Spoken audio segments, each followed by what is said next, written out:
Myra's hands shook as she filled her metal bottle with water.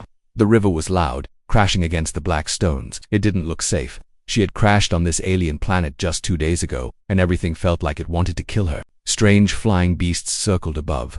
Trees hissed when she passed. Even the plants had sharp teeth. She crouched low by the river, keeping one hand near her laser knife. Then she heard it. A sharp cry echoed through the trees. It was not human. It was not like any animal she had heard before. It was a high-pitched scream, full of panic. Something small and young was in trouble. Myra stood quickly, heart pounding. She followed the sound without thinking. Her boots smashed through wet leaves and glowing vines. The screams grew louder. Then she saw it. A small black cub, no larger than a dog, struggled in the rushing water. Its paws clawed at a slick rock, but the current pulled it away. The cub's eyes met hers for just a second. They glowed with fear and pain. She dropped her water bottle. Myra didn't stop to think. She ran forward, threw her jacket aside, and jumped straight into the cold river. The water slammed into her like a hammer. It was stronger than she expected. Her head went under. She kicked hard, trying to reach the cub, who was being pulled deeper into the stream. Her fingers brushed against fur. She grabbed tight. The cub scratched her in panic, but she didn't let go. The river twisted them together like ropes in a storm. Rocks scraped her back. Her lungs began to scream for air. She looked up and saw nothing but flashing water and spinning sky. The cub was heavy and scared, but she kept holding on. They were sinking fast. Her vision blurred. Her chest burned. She had no air left. As her eyes closed, she saw something on the shore. Dark shapes, silent, watching. Then everything went black. A soft breath moved across her cheek. Something warm touched her forehead. Mira's eyes snapped open. She was no longer in the river. She lay on a bed of moss inside a strange glowing cave. Soft blue light shined from the walls like fireflies. She sat up fast, then groaned. Her body ached everywhere. Her arms were cut. Her chest felt heavy, but she was alive. How? She looked down and gasped. The panther cub was curled beside her, fast asleep. Its fur was black with purple streaks. Its breathing was slow and calm. It looked safe, healthy. Myra turned her head. Then she froze. At least 7 large panthers stood in a wide circle around her. They were not normal animals. Their bodies were huge and sleek, like jungle predators. But their eyes were strange, bright, intelligent. Their fur shimmered like oil in sunlight. None of them moved. None of them blinked. They only stared. Mira didn't reach for her knife. She knew it wouldn't help her. If they wanted to kill her, she'd already be dead. She held her breath, waiting. One of the panthers stepped forward. It was larger than the rest. A scar ran down its left eye. Its paws made no sound as it walked. It stopped just inches from her. It lowered its head and placed one paw gently on her chest. Mira felt a strange pulse move through her body, like a drumbeat deep inside her bones. Then something impossible happened. She heard a voice, but the panther didn't speak with its mouth. The voice rang inside her head. "You jumped into the death river to save the small one." Why? Myra's heart slammed. Her lips trembled. She answered without thinking, "Because it was drowning. I couldn't let it die." Silence filled the cave. The other panthers lowered their heads. The voice returned. "You are not clawborn. You are not one of us. But you acted with the heart of the hunt. You risked your life for the weak. Another pause. You have been marked." The panther pulled back. Then one by one the others stepped forward and sniffed her. Their tails curled. Their ears twitched. No one attacked. Mira sat still, confused and shaking. What did they mean by marked? The panther spoke one last time before walking into the shadows. "The jungle has chosen, and now you must face what comes." The cub beside her lifted its head and mewed softly. Its golden eyes locked with hers. Myra slowly reached out and touched its fur. Warm, alive, but somewhere deep in the forest, a new sound echoed. A howl. Long, deep, and angry. Something had felt her presence, and it was coming.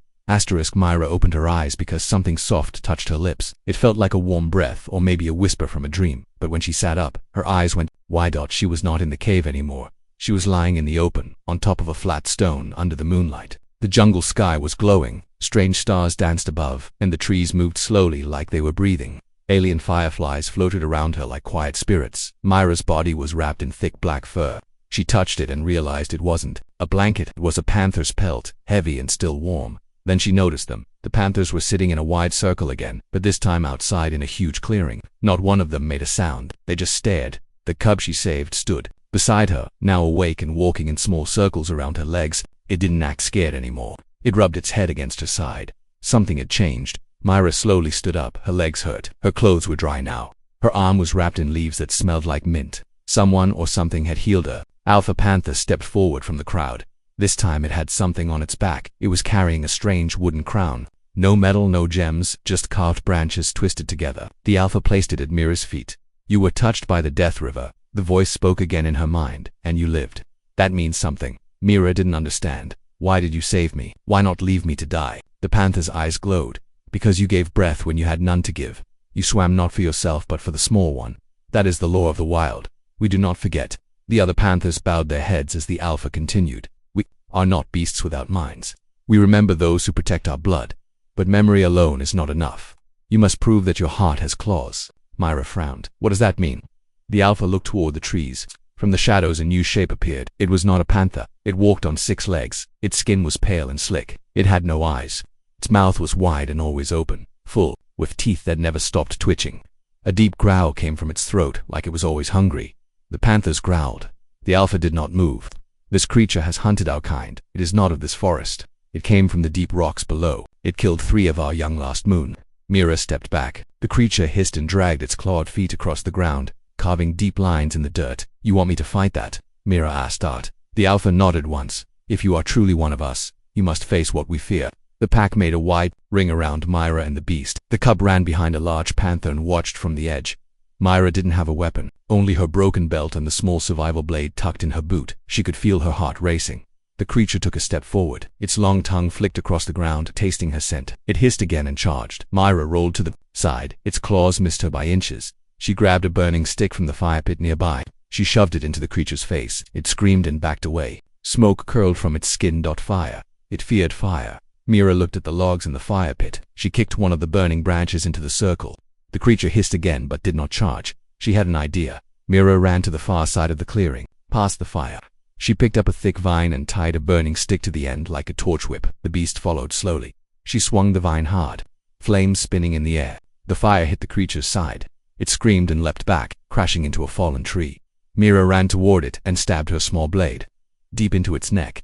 Hot black liquid sprayed her hands. The creature let out one last roar and collapsed. Silence followed. Then the jungle seemed to breathe again. The panthers all stepped forward. The alpha came close and touched Mira's shoulder with its snout. You faced the dark with fire in your hands. You feared, but you fought. Now the jungle knows your name. Mira looked down at her shaking hands. She had won, not with strength, but with courage. The cub jumped into her arms. The alpha raised its head and let out a loud roar. The pack followed, howling toward the sky, and Mira understood one thing clearly. She had passed the first trial, but something deeper still waited. Something not of the jungle, and not of the stars. The panther pack had gone silent. Not because of fear, not because of danger, but because they were waiting. The alpha sat on a stone above them all, like a shadow carved by moonlight. Below him, Mira stood with the cub in her arms. Her body, it still ached from the battle with the blind beast. Her clothes were torn, her arms were bruised, but her eyes burned with fire. Then the alpha spoke not through her mouth, but directly into her mind. You fought without fang. You burned the hunter with flame. The jungle watched, and now the jungle has chosen you. Mira looked up, confused. Chosen me for what? The alpha's eyes glowed brighter. Not all who live are meant to lead, but sometimes, those who bleed. For the weak earn a voice louder than kings. The air shifted. The panthers moved to form a circle around her. Vines on the trees curled downward, almost as if they were listening. The alpha stood and slowly walked down to her. As he stepped forward, she noticed something she hadn't before. Scars. Dozens of deep claw marks covered his body. Some were fresh, some were old. Each mark was a memory, a lesson, a war. You wish to understand us, the alpha said. But, to do that, you must speak as we do. Mira whispered. But I can't speak in your mind like you do. The alpha stopped inches from her face. You can, but only if you enter the hollow claw. The cub in Mira's arms whimpered. She could feel its heartbeat quicken. The alpha turned and began to walk into the dark forest. The others followed without sound. Mira had no choice. She carried the cub and stepped into the trees. The jungle felt different now, no longer angry, no longer cold. It was quiet but not dead, alive in a way she couldn't explain. Like every branch had ears. Like every leaf knew her name. The trees opened into a wide canyon. Thick roots formed a staircase down into the earth. Glowing fungi lit the path with soft green light. Mira followed the alpha deep below the surface, into a place no human had ever been. At the bottom there stood a wall. It was made of old stone, covered in claw marks, hundreds of them, maybe thousands. This, the alpha said, is the memory of our kind, the place where we leave our fears and earn our voice. He looked at her. If you want to understand us, if you want to be one of us, then leave your fear behind. Touch the wall. Let it know your truth. Mira hesitated. What if I'm not ready? The alpha stepped aside. Then it will show you who you are. She placed the cub down gently. It looked up at her and gave a soft cry, but didn't stop her. Mira stepped forward and pressed her palm against a stone. The world vanished suddenly. She was standing in fire. The The river, the cave, the glowing eyes, everything was gone. Now she was back in the crash. The ship falling, her crew screaming. The impact, the smoke, the blood. She had survived, but others hadn't. Then she saw the Panther Cub again, but this time it was drowning in red water. Her legs would not move. Her voice would not rise. She tried to run, but her body felt like it was sinking in mud. A whisper came from the fire. You saved one life, but couldn't save the others. Does that make you strong or broken? Mira fell to her knees. I tried. I didn't run. I jumped. I fought. The fire whispered again. But you still carry guilt. She shut her eyes. Yes, I carry it, but I don't regret it. Silence. Then the fire melted away. She opened her eyes and found herself back in the canyon. The wall no longer looked like stone. Now it pulsed like a living thing, glowing with soft red light. Her palm was still on it. Her heart was steady. She turned to the Alpha, watched her with slow approval. You faced your truth, and your truth did not crush you. The Panthers bowed their heads. The Alpha walked forward and touched her forehead gently with his nose. In our way, voice is more than words. It is memory. It is pain. It is fire that does not fade. From deep within the canyon, a new sound began. It was not a growl, not a roar. It was a song. Low, haunting, beautiful. The Panthers sang together, their voices rising like wind. Myra felt something crack inside her chest, not from pain but from meaning. For the first time since her crash, she didn't feel lost. She belonged, but above them, far beyond the trees and stone. Something metal and cold entered the sky. Something human, and it was searching. Asterisk. Mira's skin burned with a strange mark when she woke. The Panther Cub was asleep beside her again, but her arm now held a fresh scar, a perfect pattern of 3 claw lines glowing faintly in red. It wasn't a wound, it wasn't blood. It was a symbol, as if something inside the hollow claw had marked her from the inside out. But there was no time to think. A horn echoed through the jungle, deep and thunderous. The sound rolled through trees and stirred the skybirds into flight. Panthers around her stood fast, alert. Something had changed. The Alpha's voice entered her mind before she even looked at him. The mark speaks your truth, but it does not prove your strength. That must come now. Myra stood, still weak from the vision, but her legs did not shake. She nodded. What do I face? The Alpha's glowing eyes locked with hers. You face the Bone Lurker, a beast we do not speak of, a test. None have passed alone. Myra's breath caught for a moment. Alone, the cub whimpered. Myra looked down and gently stroked its fur. Stay here, she whispered. The Alpha began to walk. Panthers moved aside like dark rivers, clearing a path. The ground changed. Grass became rock. Trees gave way to bone. She stepped into a valley where old skulls lay half buried in red dirt. Some of them were not panthers, some of them were human. The trial pit was silent. Stone walls surrounded it in a perfect circle, and in the center stood a single flat platform. The Alpha stepped aside and pointed with his paw. Step onto the stone. Call it with your voice. Myra didn't understand. Call what? The Alpha growled. Your fear. Mira climbed the platform. Wind circled her like a warning. The sun above dimmed. Shadows danced unnaturally around the pit. Then the ground beneath her shook. The bone floor cracked and the creature rose. It was taller than any beast she had seen on this planet, covered in bone armor with skin like wet leather. Its arms were long with curved claws like hooks. Its face was a hollow skull with no eyes, just a single hole where its mouth stretched from ear to ear. It didn't roar. It breathed, and every breath sounded like chains, dragging through blood. Mira stood her ground. The creature charged. She dove to the side, just missing its claws. Dust exploded around her. She rolled, pulled her small blade from her belt and slashed, but the blade snapped against the bone armor. The creature turned and swung its long arm. It struck her across the ribs.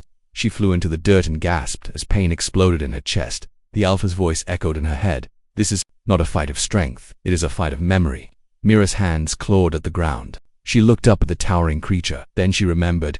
The wall and the hollow claw, the fire, the voice. You carry guilt, but you don't regret it. She stood again. She screamed, not in fear but in fury. She grabbed a broken spear from the dirt and lit it with a spark stone tied to her boot. Fire burst across the tip. The beast charged again.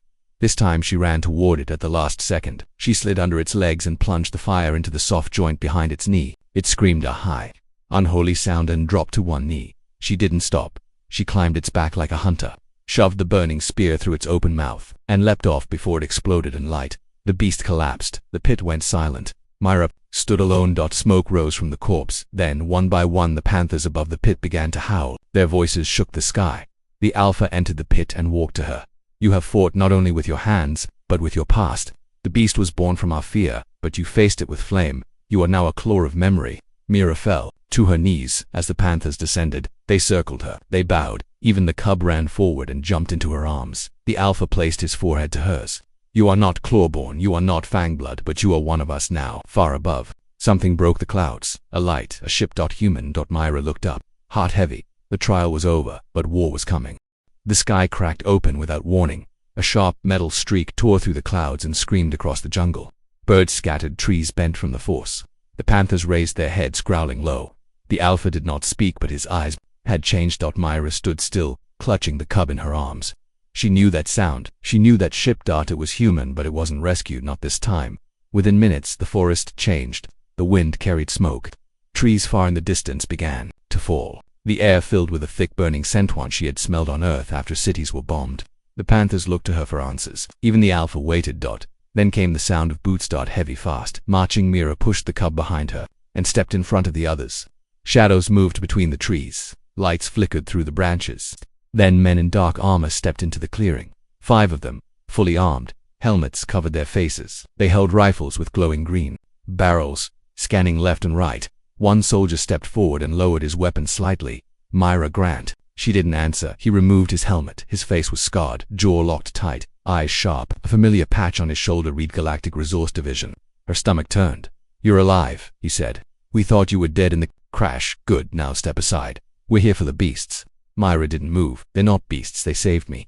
You don't understand this place." The soldier sighed.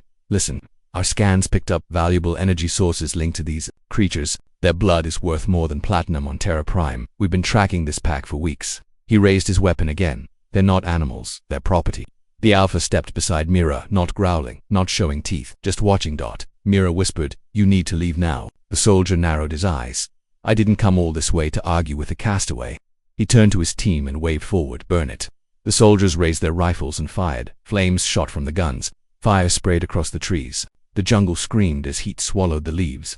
Vines twisted and died. Birds fell. A panther cried out as fire hit its leg. That was the last mistake they made. The alpha let out a roar that made the trees shake. The entire pack charged. Mira ran toward the flames. She grabbed the injured panther, pulled it behind cover, and turned just in time to see the cub darting into the fire. "No!" she shouted. She chased the cub, coughing from the smoke. The forest was alive with fire and fury. Panthers leaped from trees, attacking the soldiers one by one, but the soldiers had more than guns. One of them threw a glowing net. It hit the alpha and wrapped him in electric light. He roared in pain, crashing to the ground. Mira's rage boiled. Over. She picked up a fallen rifle. She had trained in the military before her crash. She remembered how to fire. She aimed and shot. One soldier dropped. She moved through the smoke like a shadow, shooting one, kicking another into a burning log. But then she saw him, the final soldier. He stood over the cub. The little one hissed and tried to run, but the soldier grabbed it by the neck and raised a knife. Mira screamed. She dropped her gun and ran.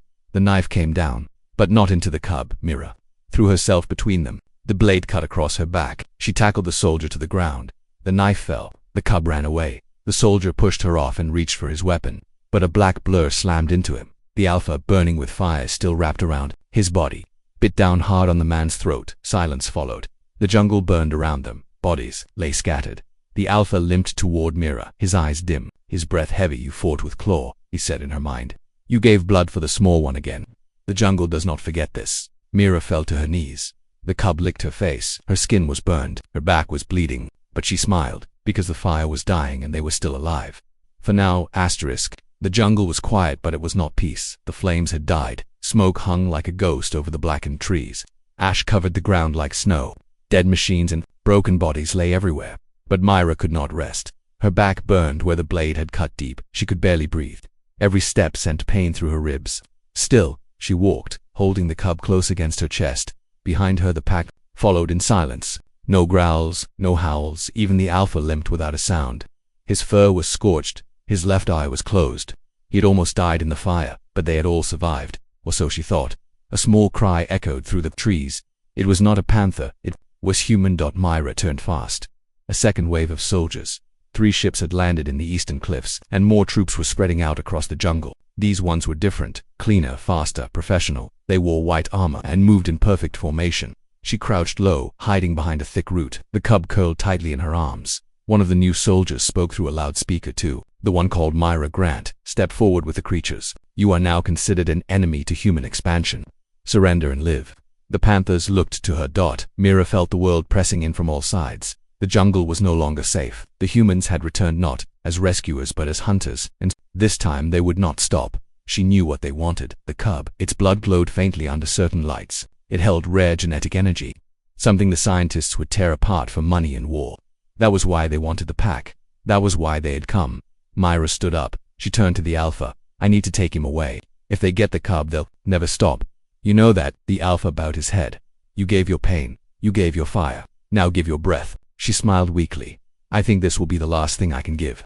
She handed the cub to the Alpha. The small creature cried out, clawing for her, but she stepped back. The soldiers were getting closer. She turned and ran through the trees, alone, making sure her footsteps were loud. Her clothes flapped in the wind, her cuts bled, but she ran faster than she ever had. She led the soldiers away from the pack. She became the trail. Shots rang out. Branches exploded near her feet. Drones flew overhead. Red lights locked onto her body. She zigzagged through the dead jungle. Her heart thumped like thunder. She reached the old river, now low from the firestorm. She climbed a broken stone and looked back. 7 soldiers had followed her. They surrounded her. Their guns were raised. She held up her hands. The commander stepped forward. His voice was cold. Where is the creature? Mira smiled. Safe somewhere. Your machines can't go. He raised his rifle. Then you're no longer needed. She closed her eyes, but before the shot came, a roar shattered the sky. The Alpha dot from the cliffs, from the trees, from the earth itself. The pack had returned. Black shadows flew from the jungle like arrows. Panthers struck from every side. The soldiers screamed. One by one, they fell. Mira collapsed to her knees. Blood soaked her shirt. Her body shook. The Alpha reached her. His chest heaved. His fur was matted with blood and dirt. Myra looked up at him and whispered, I saved him. I kept my promise. The Alpha lowered his head. You were not born with claws, but your heart had more than any of us. The cub appeared beside him. It climbed onto Mira's lap, licking her cheek. She smiled, tears falling silently. Then her breath stopped. Her hand fell limp. The cub curled into her chest and cried. The Alpha looked to the sky and gave one final roar, a sound of pain, of loss, of honor.